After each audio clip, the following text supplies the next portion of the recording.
Good morning, everybody. Today I thought we'd throw a little heat out there and make a fire. So let's make fire. So what I'm going to use for colors, just to let you know, is Sunshine Yellow, some of the new Ember. I really love that. Don't forget the ink cozies. You got to have those. Keeps your bottles from tipping all over.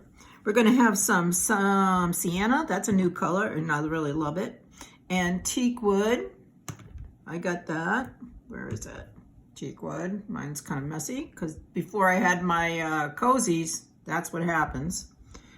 And I'm going to use some pitch black. I like that. So anyway, those are the colors. And of course, this is just a suggestion. I use all kinds of colors, but I just try to keep it easy for you. Okay, so what I do first is I like to get my yellows in there first, because that way I don't stain my paper. If you're using U-Coats, you know how badly that will stain.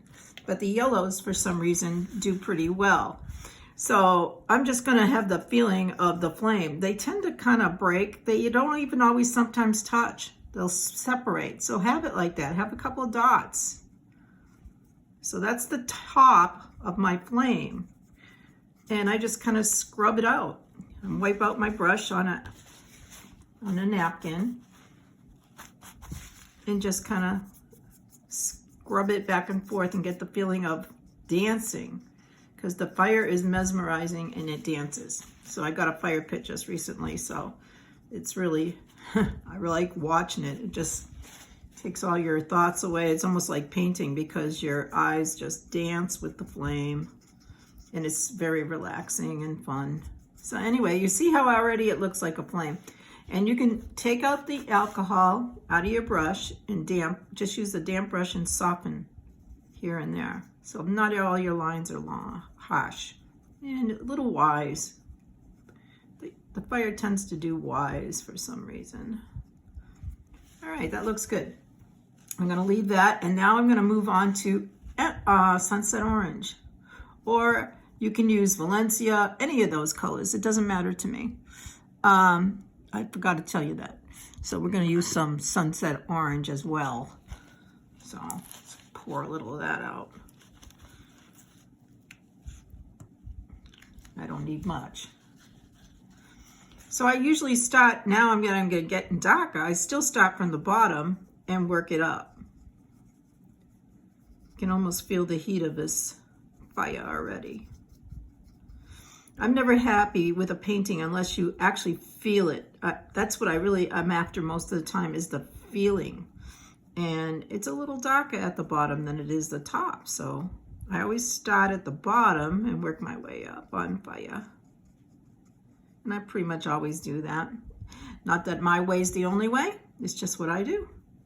And I change my mind, so don't think I'm always changing my mind and thinking new thoughts. So that's what makes us great artists, right? Okay, so there we go. Look at that. That's already looking pretty. And now I'm going to go into a little ember. Oh, I like this color. And it is like embers. So I'm just going to tap on the bottom. And it's a strong color. These new colors are very strong. So you can make them into other colors easily because there's so much color in them. And they're so saturated. So it's like... because you can do so much with them, it's almost like having many more colors. So I suggest you maybe get a few bottles of the new colors. I have some faves, that's for sure. And see how I dance it in between as it goes up? Because every once in a while, the fire changes. It isn't the same all the time. Okay, so that looks pretty nice. Now I'm going to add a little bit of the, what do you call it, sienna. And I'm going to put a little dots of that at the bottom. There's my ground, my logs, my whatever. And if you want it to be logs, you can do whatever you want. Little dots. I find that works nice because it breaks. And because it's kind of juicy, it makes nice texture. My ink is juicy right now in this one. These were they're all pretty juicy today. Give it 10 minutes. Gets pretty dry here in the desert, and all my stuff dries out. Okay, so that looks pretty good. Now I'm going to go into a little black, and again, that is still pretty juicy, and I'm putting it in the middle Because see, the light of the fire will light up the area in front, but in the middle, it'll be darker and on the bottom. So I'm putting a little black in there. You know, I don't know what it is, but I think a little black or a little white adds a lot to a picture. Sometimes you just need to add a little strength. And voila, we got a beautiful fire. You can put people sitting by the fire, but basically that's how you make fire.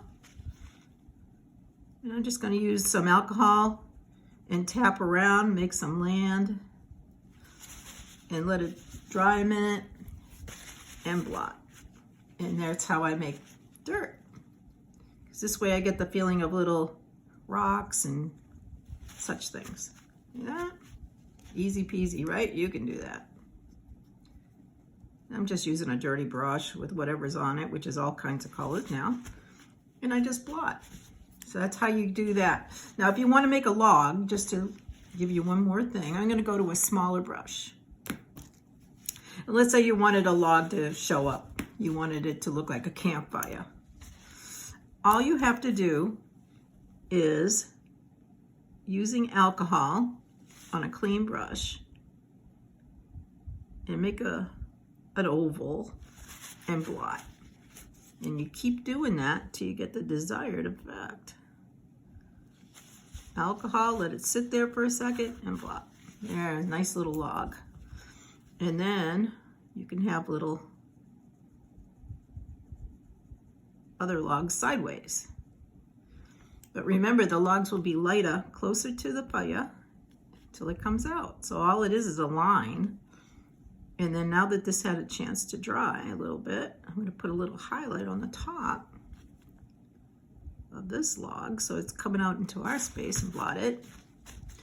And now I'm going to take a little of that sepia or sienna and just make little rings and put some on top.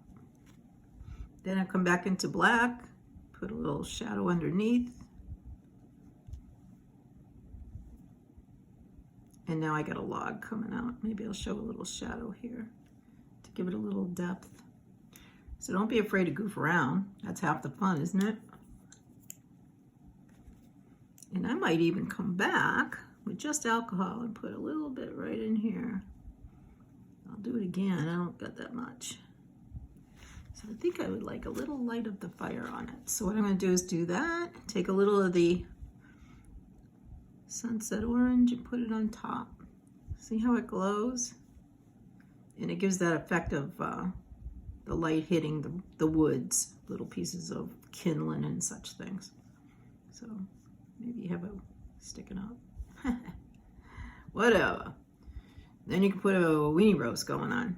I even like to take a little of this dirty color now that I have it on my brush and wiggle it into the bottom so that it's not a line. See that? Look how it's a beautiful little fire. Wiggle it in.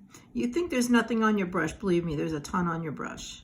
So the more you work it and rouge it, almost like the old-fashioned rouge, it'll work, it'll keep moving it'll keep working your ink on your brush. And a little darkness here, a little. Don't forget, they break. The wood has shards. You don't want it to be always perfect. You know, little shards of wood is pretty. So that's all there is to making a fire. I hope you make some beautiful fire. You can even come up here with your dirty brush. Wipe it out so it's not too much. And just with a little of the sunset orange, just a little bit here and there. Add a little. You can dance it. See? Look how beautiful. Looks almost like it's moving. And that's what I'm after. When I'm doing things like this, I'm really after the illusion of you're really in the fire. And I really, I just love that, knowing that I can get people to almost feel the heat. And that's, to me, the biggest thrill, is if I can get you to feel it. It's more than just a representation of the painting, but I want you to feel the mood. If you don't get the mood, then I'm missing the point. So don't be afraid to keep playing, but don't overdo. Wiping out my brush and just dampen it and putting a little flavor of the warmth of that fire in there. I don't want it too strong. As it dries, it changes, so pay attention to that. And good old dry brush. See how little, but it's moving. It's moving that ink.